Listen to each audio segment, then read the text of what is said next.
Quand les fumeurs jettent leurs mégots, ils pensent souvent que ça n'a pas beaucoup d'incidence, que c'est juste un petit morceau de papier. Pourtant, le mégot n'est pas aussi inoffensif qu'on le pense. Il contient du plastique et des produits toxiques. Et quand on sait qu'on en jette 137 000 par seconde dans le monde, on imagine les dégâts.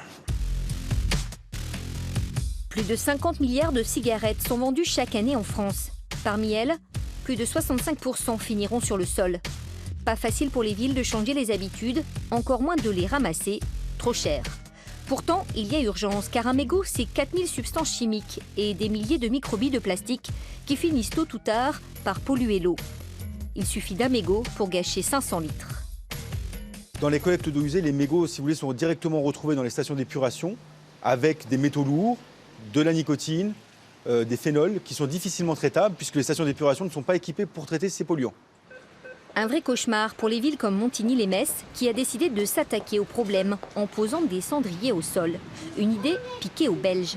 Aucune excuse pour les fumeurs qui peuvent continuer à faire le même geste. Alors un cendrier de sol coûte environ 150 €. Donc pour 30 cendriers qu'on aura d'ici à un an, ça revient à 4 500 €. C'est vraiment très raisonnable par rapport à un cendrier aérien qui peut coûter largement plus cher. Prochaine étape, compter les mégots ramassés et trouver un moyen de les recycler. C'est justement ce que l'on a fait chez Axians, 50 salariés à Ailly-sur-Moselle. Ici, les mégots sont collectés séparément depuis plus de 8 mois. Une volonté du directeur qui a été à bonne école dans les pays nordiques.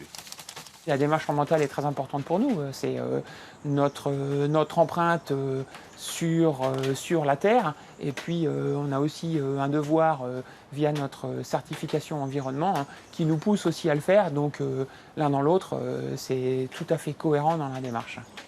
200 € par an pour être sûr que les mégots ne finissent pas dans la nature ou dans la mer via les caniveaux. Une fois collectés, les 15 kilos réglementaires, soit 60 000 mégots, vont retrouver une nouvelle vie de l'autre côté de la France. Dans cette jeune entreprise bretonne, la bien nommée Mégot.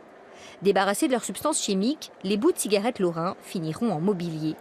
En France, 130 communes et quelques entreprises font déjà appel à eux, seulement 3 en Lorraine, mais le potentiel est énorme.